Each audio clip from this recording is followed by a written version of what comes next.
2, 1. Hello, everyone. You're listening to a Coffees with Toffees podcast. I will be your host, Flubb, and welcome to the Brewmaster's Draft, a show where we talk a little bit about Dota drafting and a little bit about beer. So I would also like to introduce my co-host, the man with a plan, Kimbrell himself. Kimbrell? Hello. Hello. I don't know about plan. I kind of decided on my draft last minute, but yeah. Well, it's a plan. It's a plan. You know, maybe a last minute plan, but it's still a plan. So we're going to talk about this. We're going to go into his draft idea today. We're going to talk about a little bit about that, go into all the different nuances of it. Then we'll kind of go into a situation of, well, actually, first and most importantly, we're going to talk about the beer that we're drinking today. And then we're going to go into his draft and talk about that. And if we have time and we feel like that you guys are really enjoying it, I'm going to talk about my hero flavor of the month type feel for my all pick.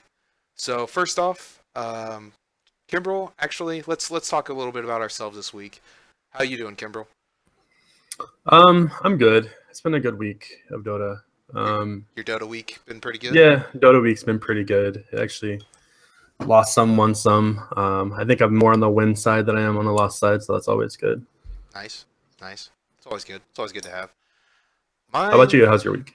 Mine's kind of up and down. I'm like barely keeping that 5K. I just I'll get on like a winning streak where I'll like jump up above 5-1, and then I'll like come right down to losing it again, and it just like fluctuates so hard at this point. I haven't dipped below 5K, crossed my fingers, knock on wood, everything, but yeah, it's pretty good. And it's my birthday today, so you know that's always good. Oh, well, happy birthday! I had no idea. I was playing it close to the chest. I wanted to spring it out live on air, you know, give you that worriedness, you know. But all right, so what are you drinking today, bud? Okay, so last week I was drinking a different brand of Shiner, and I didn't drink anything for the rest of the week. So I'm finishing off my family pack of Shiner that I've got, and it's Ruby Redbird, and then there's a Texas Warmer Brewer's Pride Craft. It's one I've never tried before. I don't know. We'll see how it goes. But I'm trying 2 beers today. That way I can kill these off and come back next week with a different type of beer. It's one that I've never tried before. Nice. I went with I don't know if you've ever heard of them. I don't know if they're local or not. It's Three Lloyds.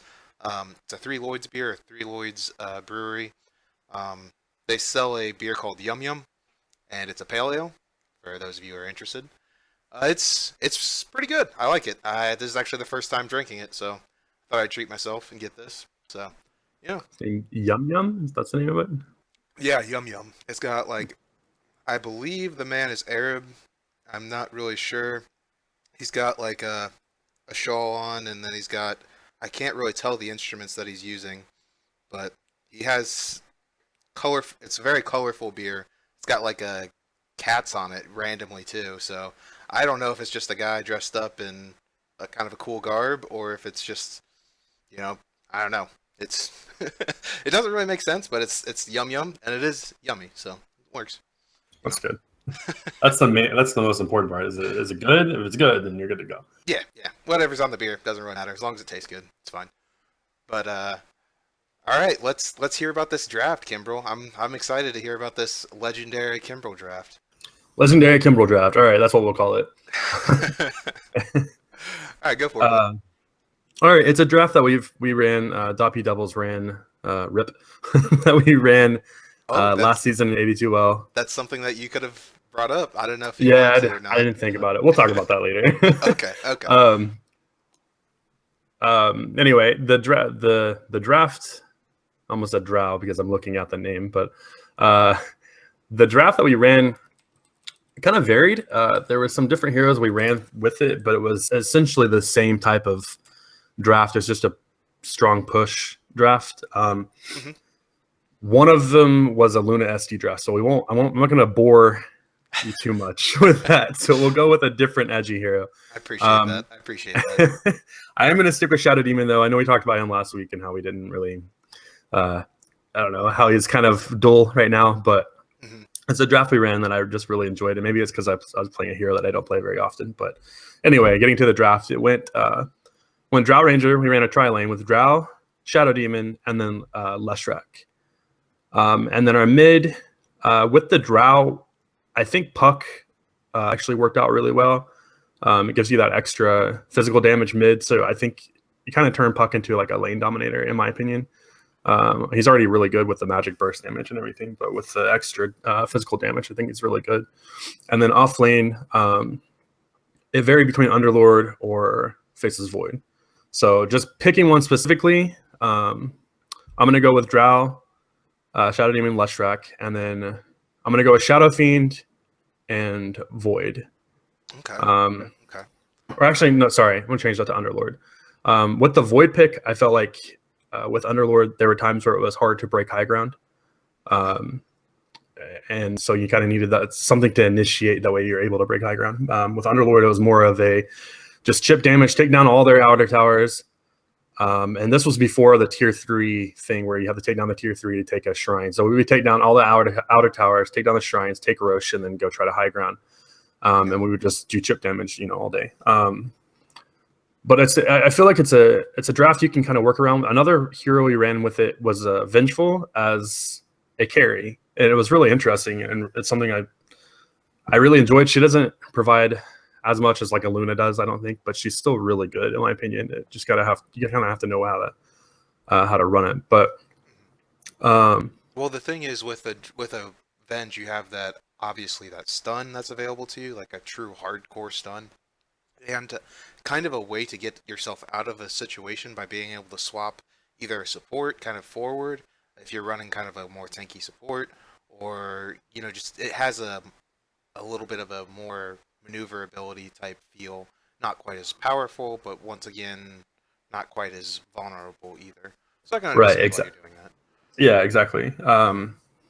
Also, there were a couple of drafts where Drow was banned, but it was just one that we really enjoyed. And another hero instead of Leshrac we ran was Jakiro, which I think that hero's pretty damn good as it is. I feel like he's maybe not as picked as I would like. I don't know. He's a good hero. It's nice to set up with the Shadow Demon, and then you got the slows afterwards. That's one I would probably run with the Venge. That way you have an extra stun afterwards. But yeah, they were really fun drafts, so I really enjoyed all of them. But we just did a variation of different heroes, and they kind of all did the pretty much the same thing. So, but yeah, that's my draft. I can talk about items, or you can. No, let's stick on this for a little bit. I want to talk about maybe some ideas on what to throw at you. Maybe some ideas I had for you just by hearing this. I really like the idea of what you're going with for the Overlord offlane. I always want to call him Pit Lord. I stumble over my words every time. But every time you get a Pit Lord, it's very, very strong, almost in any draft. And the potential of just general his push potential, his ability to keep people down in the offlane. It's a core piece of a lot of people's teams, and I think it's a really great one to have. But there's a lot of banning against him lately. So if there was a ban against him, and you were feeling that pressure, would you still go for the Void, or are you thinking something different now? Because it's kind of changed in the past few months compared to when 82L. Well, it's 82L ended like what, a month ago? About a month ago, yeah. Yeah, I mean, if Underlord, but he was first banned a couple rounds that we played. And if he wasn't, we usually picked him first. We would pick him and Shadow Demon first because we were able to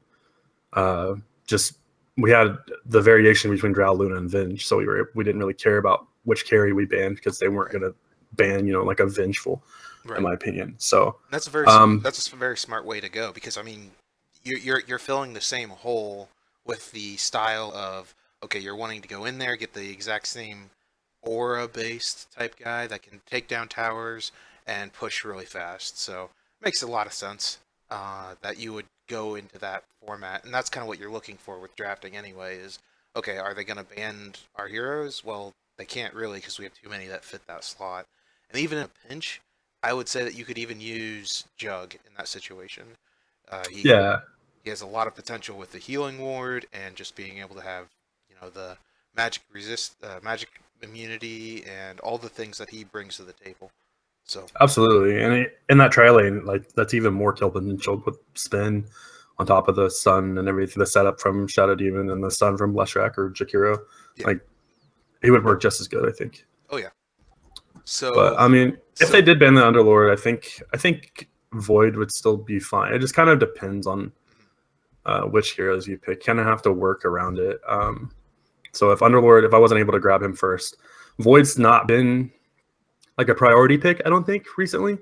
So like if they would ban Underlord, I wouldn't pick our offlaner just yet. Then I would just save the Void pick till later, just in case we wanted to go with something else like a Centaur or Beastmaster, Axe, whatever, something else. But typically we would just go with the Void. See, that's what's funny here. I thought when I thought, okay, who would you get instead of Pit Lord? I was thinking Beastmaster. Beastmaster's crazy good at pushing.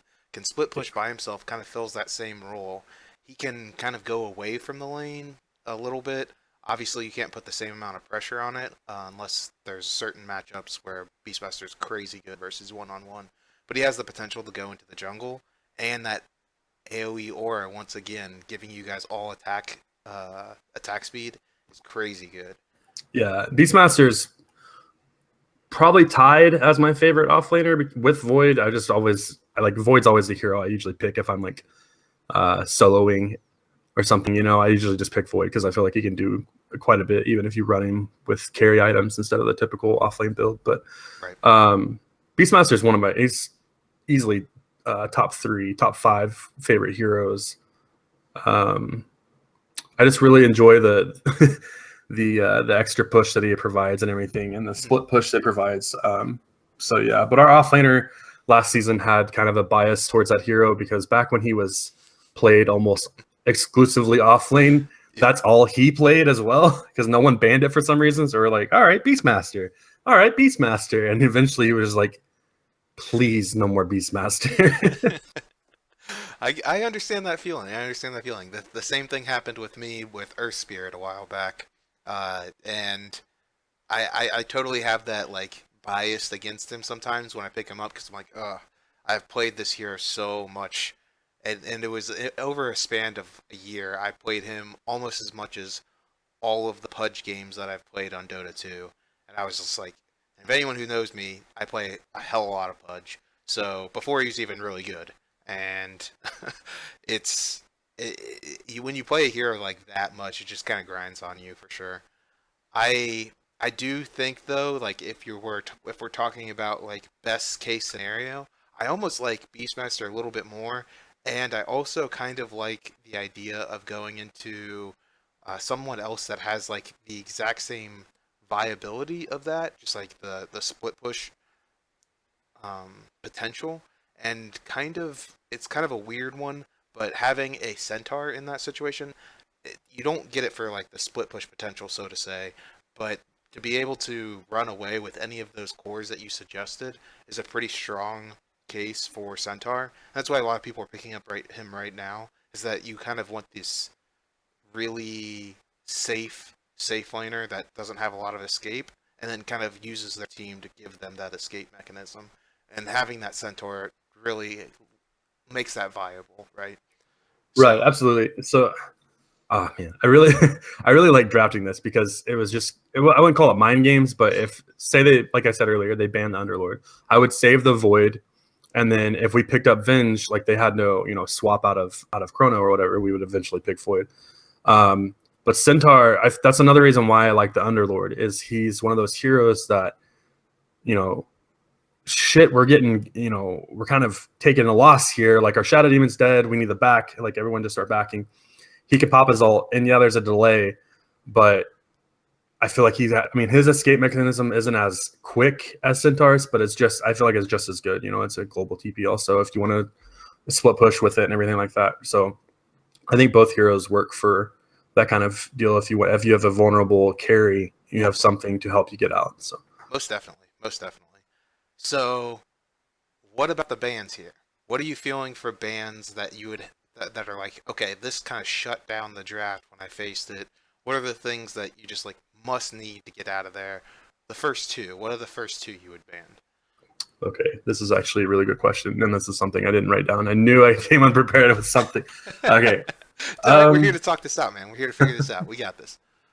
So typically, I don't know. In 82L, we always did like the whole scouting thing. We'd see what they spammed a lot and then ban out I like one of their best heroes first and then kind of go with the meta second. Oh, yeah. But versus this one, I mean, it's a push draft. So you're wanting to take high ground pretty quick, or at least take other outer towers, or take a tier 3 at least now with the whole shrine change. So, I mean, probably the first two bans, I would just say meta bans. So whatever the flavor of the month is. And then after that, I would probably go with something that is good against pushing. So like I've for some reason seen a lot of Medusa recently in my pubs. I don't know why. I don't know if she's good now. I haven't actually watched a whole lot of Dota, sadly. But I don't know if I would waste a ban on her. I really don't know, to be honest with you. I mean, cool. we faced some issues with a Medusa or with even like a Coddle or something like that. You know, until we got a pipe on like Underlord or something, it was an issue. So I mean, just anything that kind of prevents you from taking that high ground and then being able to do that chip damage, because if you have a drow and you have no creeps, you're not really able to do a whole lot of chip damage without making your drow, you know, vulnerable. Right. So, and I would totally agree with that. You want to get the guys that are very good defensively, but in an offensive type situation. So, personally, the one that I would first ban is like something that it kind of pains me to say. Once again, I'm going to keep saying it like almost every week because this hero is crazy right now. But Pudge, having that ability just to hook someone out in that scenario is like a key component, because you're kind of going for an aura strat, and so to speak, like these aura ways to help you out. You do have the Shadow Demon to kind of give you that extra buffer, which is nice, but having that ability to pull even Shadow Demon himself out of a situation and kind of affect them in that way where you can pull them away from their team, it's incredibly helpful. So I would personally ban Pudge first, and I think you were saying that you were run Puck mid, right? Either Shadow Fiend or Puck, yeah. Shadow Fiend or Puck. And that makes sense, obviously, because the whole like Drow lineup thing. Now let me ask you this real quick. Well, let's like take a step back for a second. What do you think if you were to run Venge, or if you were to run, or not Drow, but Venge or Luna? Do you still run the Puck, or are you just running Puck because of the synergy with having that harassment in lane and that early lane presence with a Drow? Okay, so the reason why I felt like it was good with the Drow is, of course, Shadow Fiend has his magic burst damage. But I just feel like Puck provided. I don't really know how to explain. Puck with Drow, I felt like just provided more team fight. You know, Drow doesn't really have a ton of team fight. She just hits people, right? Puck kind of has that magic damage. So does Shadow Fiend. I just feel like Puck's is more instant, I guess. You don't have to wait for that ult to come up and everything like that. It's not something that's like you're able to disrupt, and he's able to get in and out and move about while your carry is the one that's vulnerable. Shadow Fiend, however, until you get BKB, can be pretty vulnerable as well. So, but I think with the Luna and Venge, I think, especially the Luna, I think I would pick Shadow Fiend. But with the Venge, I'm not really sure if I would pick Shadow Fiend or Puck. I think it would just kind of depend on their draft. So, see, I would go personally myself. I would go, if we picked up Venge, I would try to tend to move the draft towards Shadow Fiend. There's a couple other heroes I would consider for sure. There's certain matchups that you can work, and you can't always plan for everything. Obviously, best case scenario, this is what you're wanting. And I totally agree with you. I think Puck is very, very strong, or Shadow Fiend in general, with this lineup. It's a little lacking on another tank. That's the only thing that I had a problem with on the tri-lane. But the thing is that explosive damage that you have set up with Lesh and Shadow Demon is just so strong with, okay, if I egg one guy, he's just dead. There's nothing you can do. And it's something that I feel like EG ran a little bit, where they had, I believe Zai was the Lesh, and he was kind of taking down towers as a 4 because he got so many kills in the beginning from having that potential of the Shadow Demon just coming out of nowhere. Kind of the old, was it TI4 draft style feel that you're going for. And I totally understand that. I think that the presence, though, that an SF has mid is very, very strong. I don't think it works well with a Drow because he is really strong, but it doesn't help him at all in the way of the supports rotating outside of Drow because Drow can have supports rotate out, but she's nowhere near as comfortable as Avenge is if supports rotate out. And also in team fights, if you have Avenge with an SF, you can swap the SF out of a bad situation and have like your Avenge build a little bit more tanky than she normally would, and have that type of okay, oh crap, they swapped Shadow Fiend out. All right, let's try to blow up the Venge. Wait, we can't blow her up, and or if they do successfully blow her up, then all of their damage is significantly nullified, and Shadow Fiend's still in the back, probably healing up off of their support, off of your support, who has like a mech or urn or something, and comes back into the fight and just destroys. Yeah, absolutely. That's also another. I know last week we talked about having force staffs and how multiple force staffs isn't ever a bad thing. Oh yeah. That's definitely another draft. I've been seeing recently, Shadow Fiends pick up the Hurricane Pike over like a Shadow Blade, but also on Drow and Venge, Venge with the Hurricane Pike, like, oh, I'm gonna swap him from being in trouble.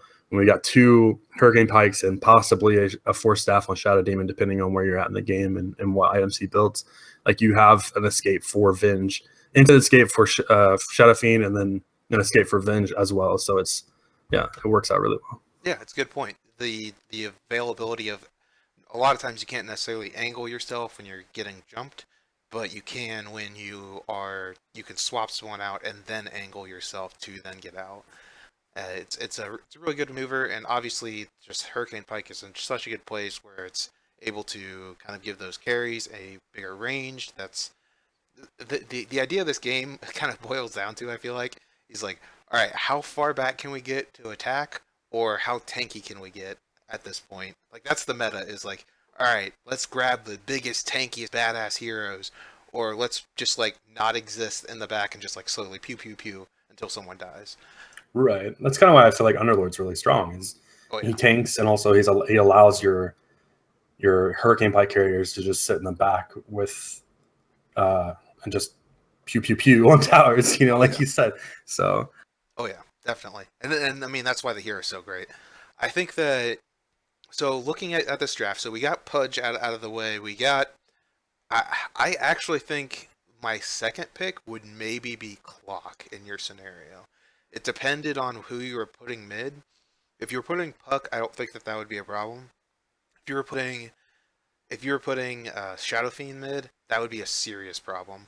His capability versus a Clock is very, very bad. If you also don't have a lot of tank to go up against a Clock, then he kind of just bullies people out of the way by using his cogs to push people out, screw up mana, things like that. Yeah, you got the ability to egg yourself and create more illusions on Shadow Fiend, on Shadow Demon, but the potential is nowhere near as strong versus the rest of the team. Like your Shadow Demon's so good because he like helps out a lot of the problems that your team already has. But if you can kind of open up the right channels for it, then your team, the team kind of falls apart. It's so strong together, right? You just want to get that 5-man push and just, all right, we are winning. If we do everything right, we're gonna push every tower and just guarantee that this game is gonna be in our hands to start in the mid game. Yeah, for sure. And Clockwork, not Clockwork. Shadow Fiend is obviously a vulnerable hero mid. Yeah. So definitely, I think Clockwork would work against that. Eventually, I mean, the egg saving someone with, like, if your team's gathered up, it's kind of hard to catch somebody out. Mm-hmm. But a great thing about Clockwork is in team fights, you're able to just separate a fight completely. So yeah, I think clockwork would be good. Something that just separates, kind of similar to what we talked about last week, is Pudge or clockwork gonna both separate your team, and I don't think you would want to swap like a lot of your push damage is from Leshrac, and Right. you don't want to swap out your carry to save a Leshrac if you don't have the right escapes and everything for it. So, Right. but yeah, so a Pudge or clockwork would definitely be good, I think. I think actually, I just said this. I'm gonna recant my statement. Actually, I think Earth Spirit is the #1 ban for you because now that I think about it, SF is a weak mid, and if I'm playing Earth Spirit, I want to play versus a puck like 9 times out of 10. Because if Yeah, you can get that silence off, that real quick silence, then he is done for like the next 3 seconds, and then you can usually stun on top of him because his movement speed is okay, but it's not like dodge worthy really, and he doesn't really get boots to help him dodge. Because he doesn't really normally need to, with the ability of um, obviously just phasing out of existence.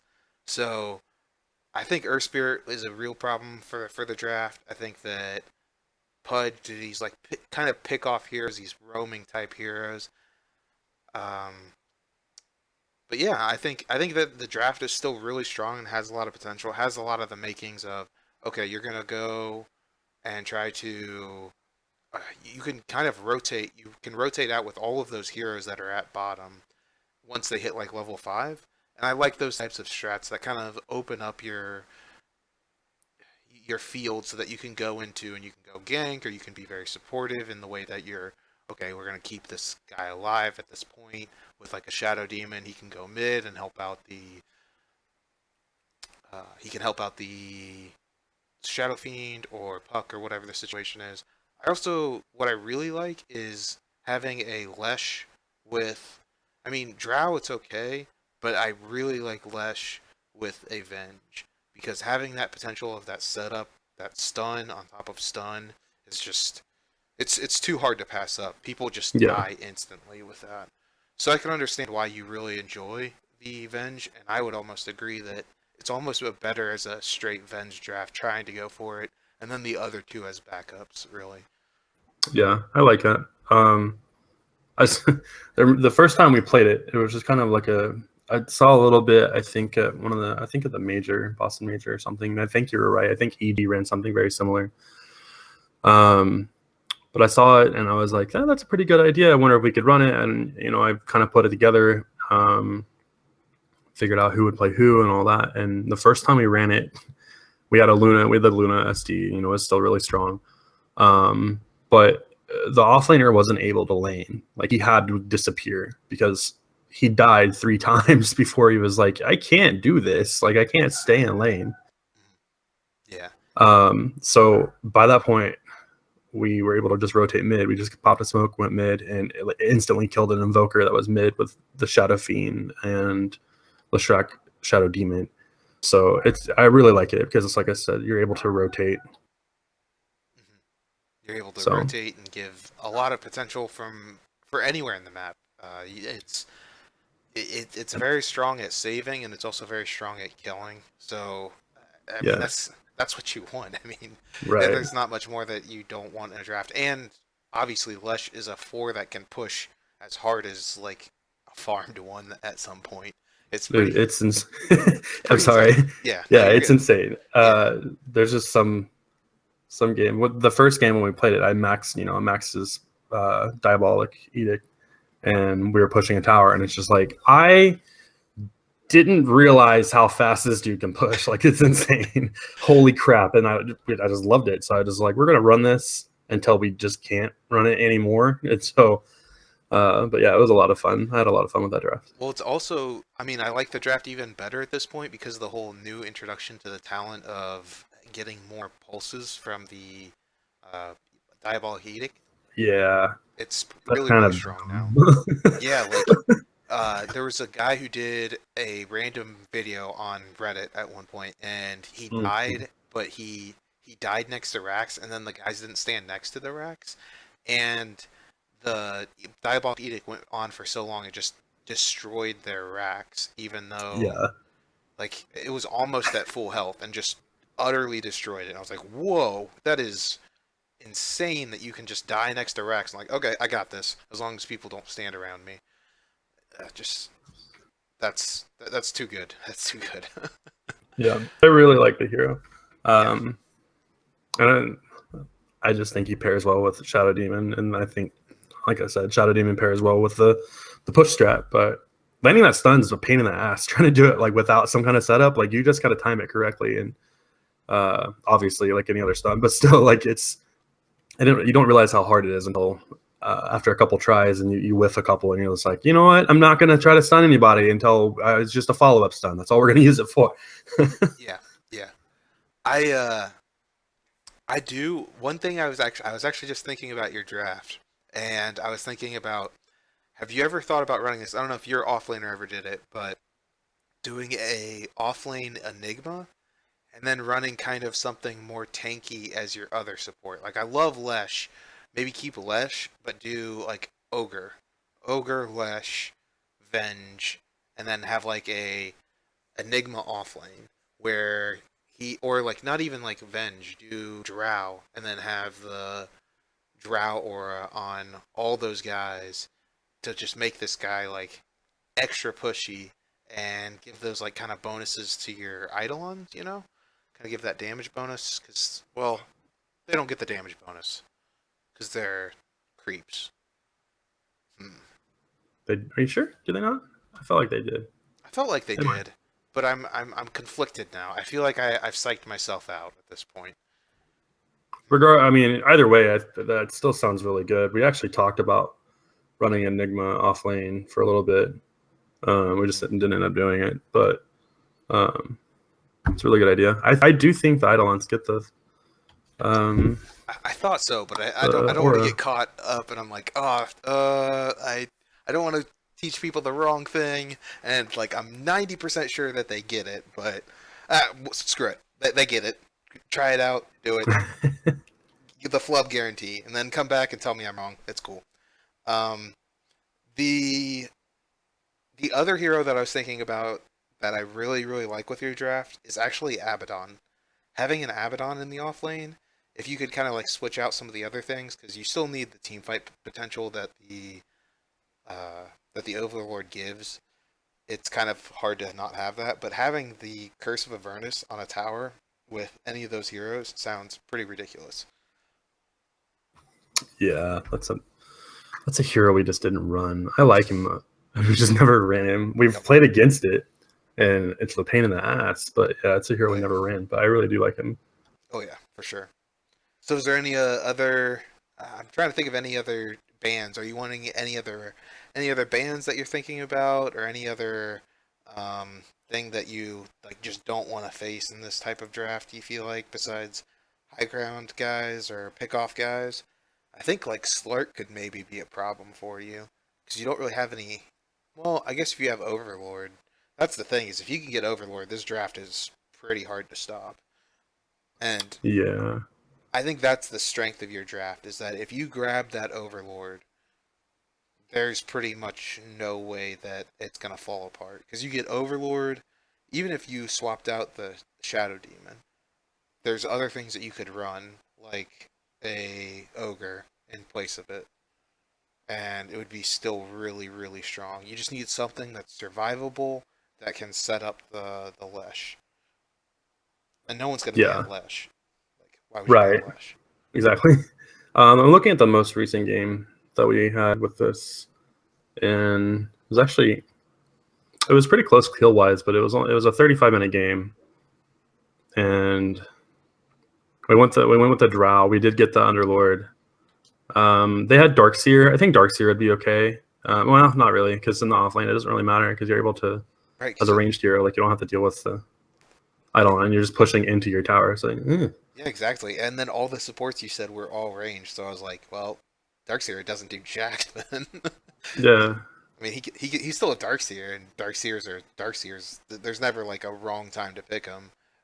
But at the same time, it's definitely not the best. There's better options in that scenario versus that team. I feel like you may be susceptible to an aggressive tri-lane in certain scenarios that can like just out tank you and like or out explode you because there's Well, no, because you still have the SD. Yeah, it's a pretty strong draft. There's not really much to stop that if played correctly. I give it the Yeah, flub stamp of approval, Kimbrell. sweet. Good stuff. Good stuff. So, what items would you go? That is half the draft right there. So, what items would you go on these heroes if you got Um, if you got your perfect five?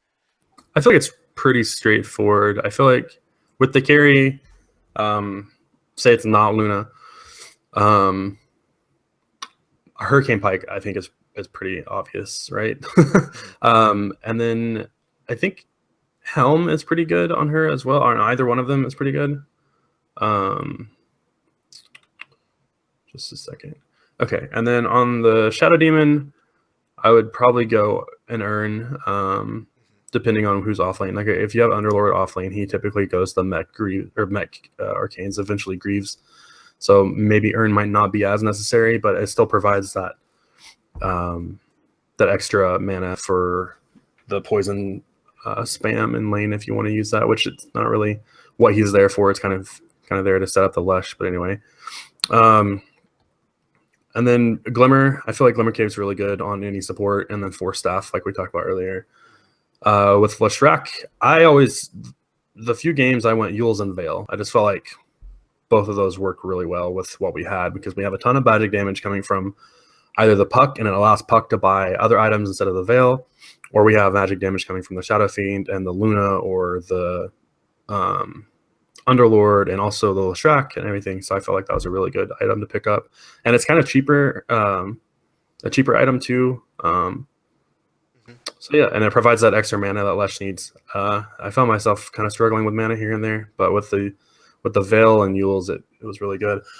One game I went Veil first over Yules, and then I went Yules after Veil, but I feel like Yules first would be better, just for that extra mana regen. So, are you talking about the perfect five being SF in the middle, or are you talking about it being Puck in the middle? Because if Puck's in the middle, I feel Okay, like so I feel like if Puck's in the middle, you want him to get the Veil, right?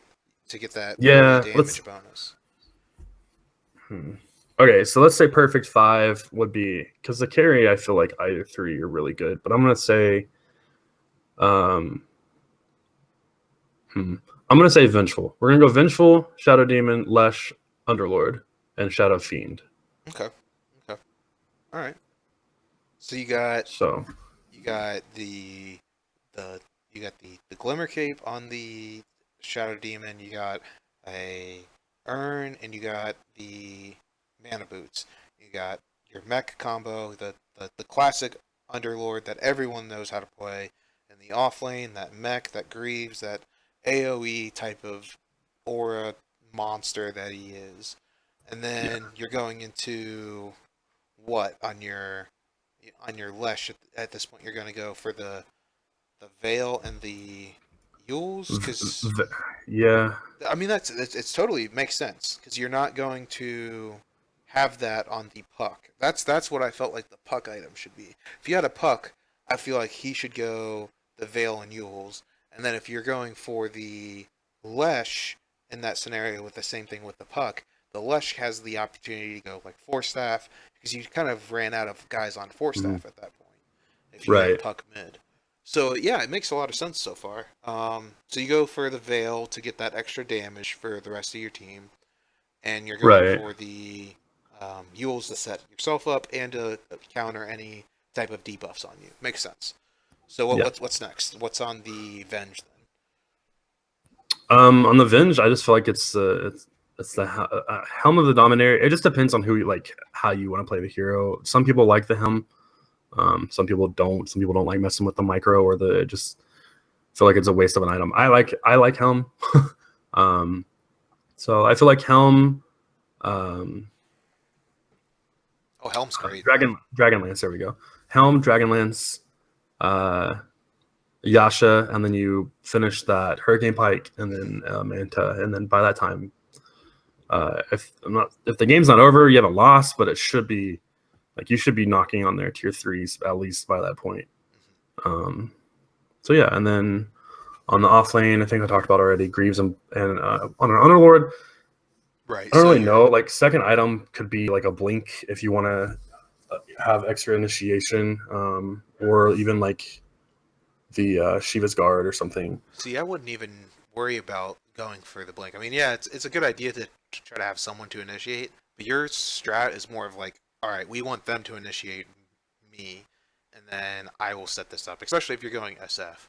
Like if you have an SF and Avenged, that whole scenario that I was talking about, you can swap the SF out if there's problems, kind of set that up, or just like have the SF behind the Venge, and they like try to blow up the Venge in that scenario. So I mean, there's plenty of ways that you have initiation too, with like swap as well. I would just go straight. You want to just be as tanky as you possibly can on a Underlord, personally. Yeah. And That's then on the Shadow Fiend, I think I feel like you still go Treads Aqua and then Shadow. Shadow Blade's still good, I think. And then you can go Shadow Blade or Dragonlance. I think you can kind of vary where you get those.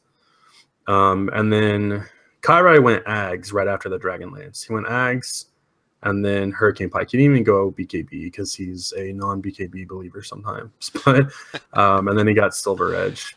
But then there's a game where he did go BKB. So, but I feel like generally I think the Ags is really good with his talent tree as well. The extra souls that you get and everything, plus the regen that you get.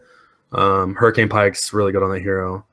He went Silver Edge. We were against one game we were against a Phantom Assassin, and another game it was another annoying hero. I think like a Huskar or something. Just people with, and then there's another one, with an annoying passive. So right, like Timbersaw or something. Yeah, I like Timbersaw or even Pudge. Yeah. So and then he went BKB in one of the games. Well, yeah. I would say personally, like that's the weak point about your draft is even just staying alive after being initiated on. So I would say the must is BKB and Hurricane Pike, man. Get the hell out of there, stay alive, get that extra damage, the extra range so that you can, because you're gonna get the damage from the Venge aura in general. Right. And you just need to be able to do something to stay alive at that point. So yeah. I would always do Hurricane Pike, BKB, almost guaranteed. Like unless they have randomly a team that almost all pierces BKB, then you don't go BKB obviously, because then it's not worth it. Is there a way to timestamp this? I'd love to timestamp this and send it to Kairai because he's there's some games has a Shadow Fiend we're up against like a Disruptor Slardar and he doesn't go BKB like second item and we just dies and we end up losing and it's like about that BKB, man. He's like, oh, it's fine. You got glimpsed back so many times and instantly killed. Yeah, nope. If you're going up against Disruptor, you BKB. You have BKB on every one of your cores so that you can BKB out of that situation 100% of the time. Yeah, and that's funny because Fafnir talks about the same stuff. He always talks about, oh, Kairai, no BKB. You do that a lot. So like, I mean, it's all in good fun. Fafnir is a good guy, and you guys are all friends and stuff. So it's all teasing each other and giving each other crap, and that's the thing is like we all have these little idiosyncrasies that we think that are like, oh man, this is like the way to play, and then you actually go up like logically up against it, and it's like, no, that's the weakness in my draft, or that's the weakness in my play, and actually Kairai's a really, really strong player. He's just he tends to buy BKB a little too less, and yeah. Or sometimes a little too late. A little too late sometimes. Yeah, I totally agree with that. And it depends on what you're drafting, obviously. Then that's what we're talking about here today, is that we need to have a situation where you look at what you're lacking, and that's what items are kind of there for, is to kind of bring your draft into a viable situation, or to really counter the other team most of the time. So it's kind of hard to generally be like, hey, what are you building on every hero? And I like how you're giving the first like 2 items, because you don't want to say, okay, this is what you should have at the end of the game. This is your 6 slots, because it changes up every game, and that's every game. Like, and you could have the same drafts and have to build completely different Mhm. depending on what they, obviously what they build and things like that. So yeah, item builds past like the first two items, in my opinion, are very, very like Malleable game to almost. game. Yeah. Like, yeah. Yeah, they change quite often, and I think that that's the sign of there's a difference between a good player and a bad player, and that's the difference right there. Is that there's a lot of people who are 6K MMR, there's a lot of people who are like 5K MMR, all the way down to 1K or even like 500K 500 MMR that they could be good players, but the problem that they have is that they their mechanical skill is like either phenomenal or bad or whatever. They just can't figure out what they're doing wrong because they always follow. This is how you have to do it. This is what someone told me. I'm not going to think about it. I'm just going to play this certain style. And there's people who are smart who will tell you that style that generally fits most drafts. So on average, you should work better in those types of situations. But if you're never learning from your experience, then yeah, it's worthless.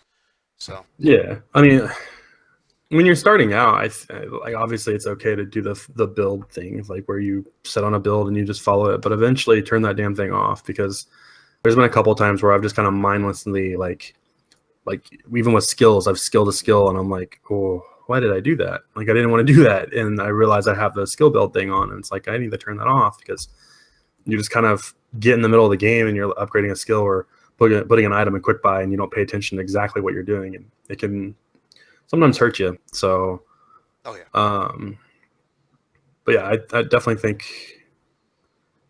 um, the typical, oh, this is what you want to get, this is what you want to have at the end of the game type thing is very overrated.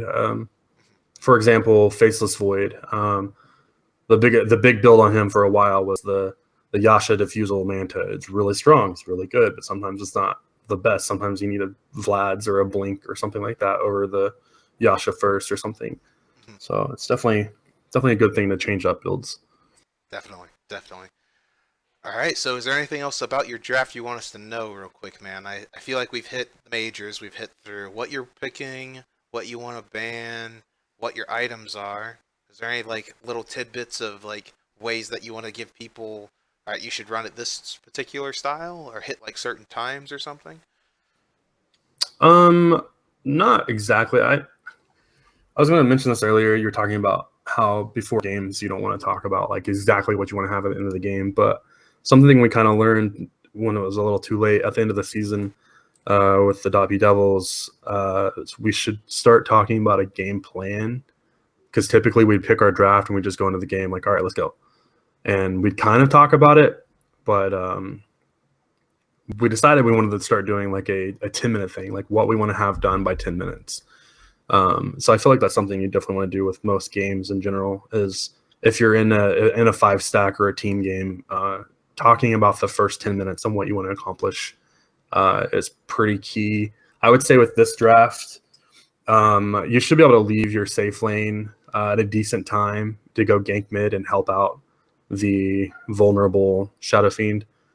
Um, I don't know exactly the timing. I want to say by the time you're level by the time you're level 4, you should leave lane, in my opinion.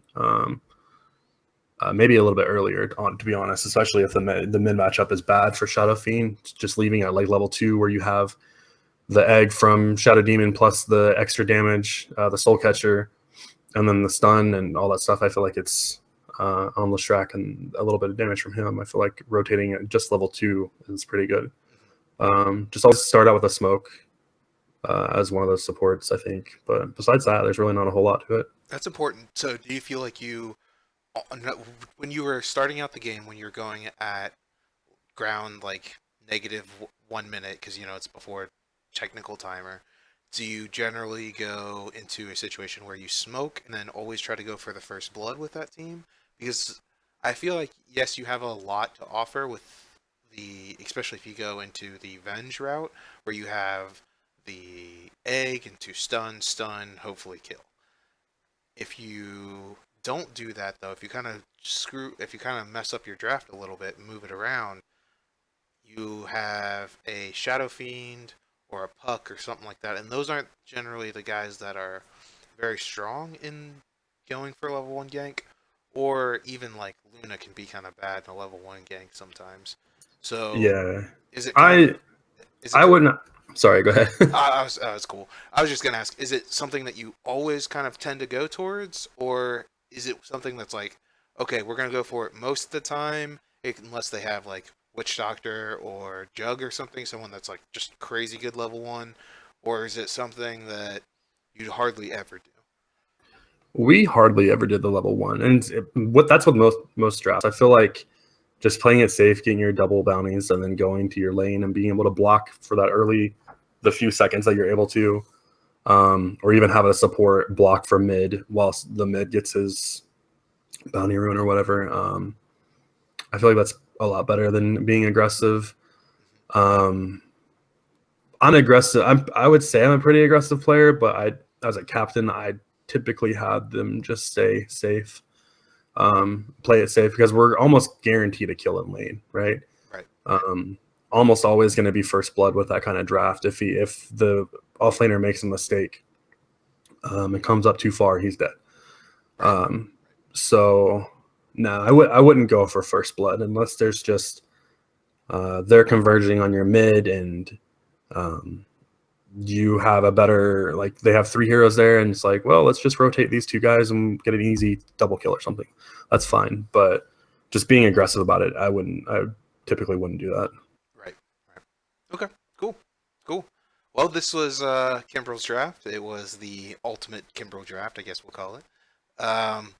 If you guys like it, let us know in the comments. Let us figure out what you guys would have done to whether maybe counter this, whether you would go certain picks, and remember the format. So, what would you're picking you're picking the Underlord first or Overlord first, and then you're going into Shadow Demon as your second pick. What's your third, fourth, and fifth? Okay, so this is a really complex part of the draft, in my opinion, is knowing when to pick and when not to pick certain heroes. I feel like it's kind of mind games, like I mentioned earlier. Mm-hmm. Underlord would be first. I feel like he's first pick material. And then, like you said, Second. Shadow Demon. Sometimes Kyrie said he was comfortable with having us pick Shadow Fiend in the first phase. It just kind of, I feel like that adds that extra vulnerability to him, though. So it just kind of varied. But typically it was the Underlord, Shadow Demon. And then third, I would usually just save Lesh for like the fourth or last pick. So third, I would go with the carry. So if I went with Drow, I would go third. If I went with Venge, I would save it for last because this was fourth or last because people do ban her sometimes. Yeah. Yeah. So it just kind of depends on the heroes we're picking and yeah, I mean, like I said, if it's a Venge, I'd save it for later. If it's a Drow, I grab it earlier because Drow's always a safe ban, and I feel like a lot of people in 82L ban her either first phase or second phase. Yeah, so I typically save the Lesh for one of the last picks though because no one typically bans him. Right. So yeah, and then if it's a faceless draft instead of the Underlord, I'll draft the Venge before I draft the faceless. So I'll go.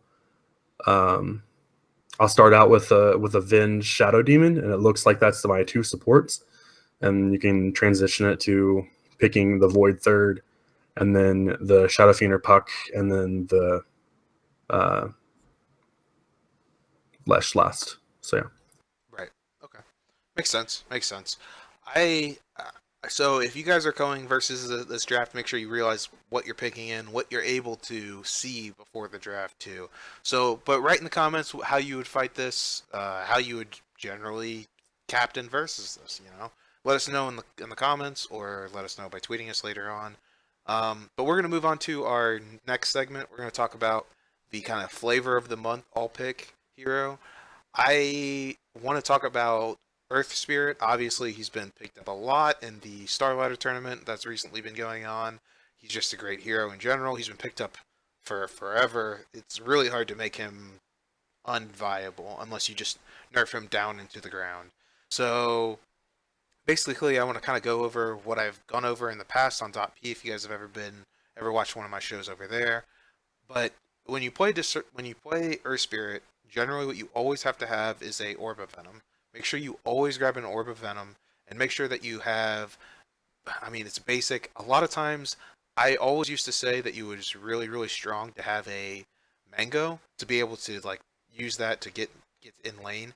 The only person that I really use Mango on anymore is Pudge, and I actually have gone away from using that as well.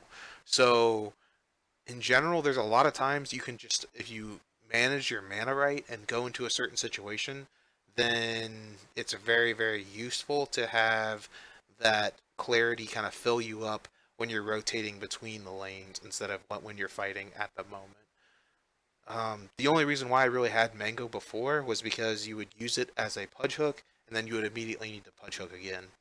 But with the changes on how everything worked and how everything goes, I kind of feel like Mango has kind of fallen out of favor in the face of people's stats kind of getting messed up and the whole talent tree type feel.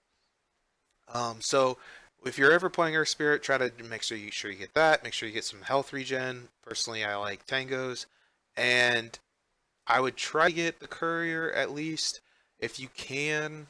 Just get the Courier. If you can't, if there's like no other support, which happens a lot, I would get Courier, Ward, and instead of going Tangos, just go a actual what is it?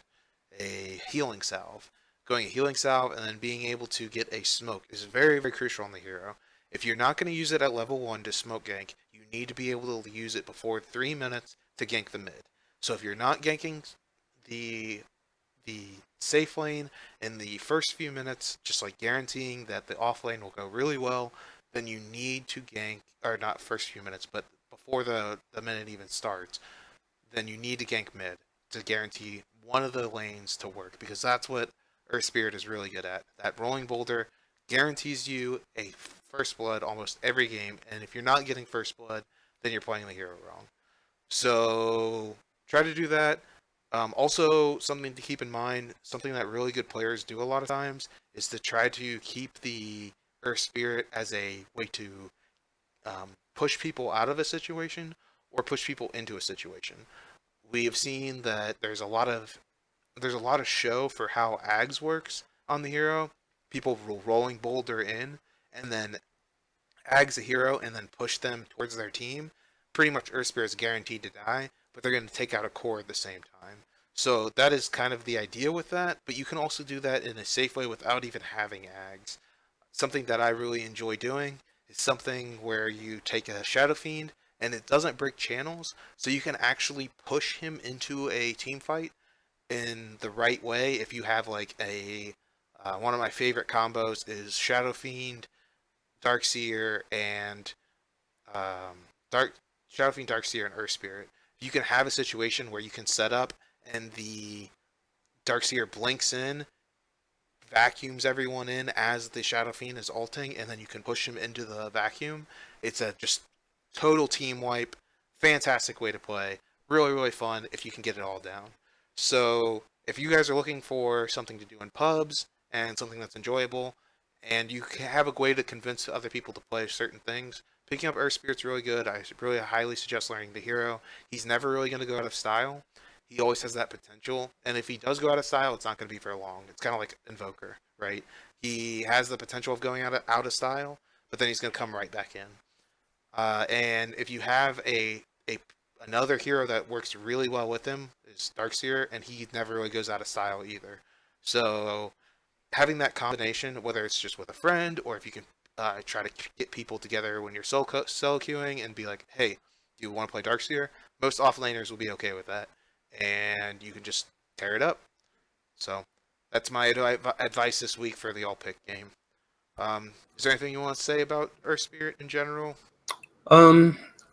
Just a couple things. One's not about Earth Spirit, one's about the Clarity Mango thing. I completely agree. I feel like Clarity is a lot better as of right now, especially with the buff that Clarity and Healing Salve and Bottle and all that received with the when you it doesn't pop, it doesn't stop, whatever you want to call it. I don't know the word would be, like whenever it creeps at you or a tower hits you, it doesn't stop going, and I feel like that's really good. Also, it's more mana regen, so like you said, if you're rotating from one of the lanes to mid, when you pop that clarity, by the time you get mid, it should be, you should have used a decent amount of it. And then I just had a question about our spirit talents, like with the new talents. Like I tried playing that hero, and I felt like I was going somewhere with him, but after a while, it just I feel like he needs. And maybe I'm wrong on this, but as a solo, when you're playing solo, I feel like he's not a great hero to play solo, at least for lower skill people. So for me, playing him in solo was a real big pain in the ass. But with his talents, I'm looking at them right now. I mean, they're pretty good. I'm just curious. Level 10, it's +4 armor, +10 intelligence. I feel like you could go either way with those. But at level 15, he is +90 gold per minute, or plus the 15% magic resistance. Which would you go on that? See, what I go for is I pretty much always go armor, because a lot of times in situations you're rolling yourself into a fight, and the intelligence is really nice, but if you manage your mana right to begin with before the patch, then he really didn't need that extra intelligence boost. So a lot of times I actually go the armor, and then I generally go the gold per minute, unless they're like a team of 4 people that are highly magic damage. Then I'll go magic resistance. But the gold per minute ability is very, very strong the earlier you can get it. So a level 15 talent is much, much stronger than a level 25 talent. Like I know that you have the ability to get like crazy amounts of gold per minute when you get to level 20 and 25, but you got to think that that's gold per minute. So even if they increase it by 30, then you had it for a longer time when you were at 15. So yeah, it's much, much better to kind of pick up that gold as early as you can. So always get the gold per minute. Then if you go into tier 3, into the level 20 talent, I mean, it's kind of up to you, but a lot of times, once again, I'll go health. There's spell amp or 15 spell amp or 30 or 300 health. If you have 300 health, once again, you're going to be rolling boulder a lot. That's your job, is to rolling boulder in and start the fight. You want to survive. And the spell amp can work in certain scenarios, but it's better just to get Veil in that type of thing. And if you're going for the 90 gold already, then you need the health to be able to survive anyway. So it's kind of like counterintuitive if you go into the magic resistance and the health, because then you're like doubling up on surviving, and you're probably having a really rough game. Whereas if you go the gold and the spell amp, that's kind of, once again, you're doubling up, because you're going to want to go more items, and eventually you're going to want to get Veil if you're getting a lot of different items. So I don't like to double down. I like to kind of like pan out my hero so it's okay, especially as a support. And always negative respawn time, man. Always negative respawn time. Like, people who don't pick up negative respawn time, then no, pick up negative respawn time. It is stupid, stupid, stupid skill. I'm seriously surprised that they have talents like that still. It is kind of the craziest thing in Dota right now, in my opinion. Yeah, it's pretty big, and that one's 45 seconds, so that's huge, right? Yeah. Like you're able to, that's yeah. Like that's it. That's insane. Like you're coming back like 20 seconds probably, right? Yeah, and I mean, you're level 25 Earth Spirit too. Probably some Raxes are down, so they're going to push even slower towards your base. So you're probably going to be up in time almost every fight, even if you die. So it's just insane, man. Like, rolling boulder damage is nice, but you're not there for damage. You're there for setup. You're there to basically be the support that silences, puts down AoE, like mini damage with his ult, and slows and stuns. Like, you're not there for damage. You're just there for like constant fuckery, pretty much. Yeah. So yeah. Any other things you want to tell the fans about?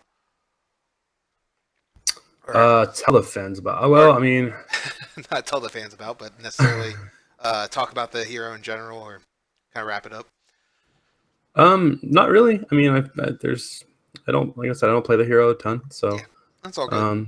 there's not a lot to talk about from me. So Yeah. I do enjoy hearing the hero talents opinion though, because people play things so like differently now with the hero talents. Like, Oh yeah, it's the hot topic. I feel like, and actually, that's something that we should add into our show. We'll do that next time. So next time we come up with a draft, we'll tell you guys what talents we're going down to kind of like give you another insight onto how you should build this draft.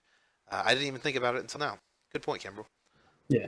All right, so that's what we have. That's our show today, guys.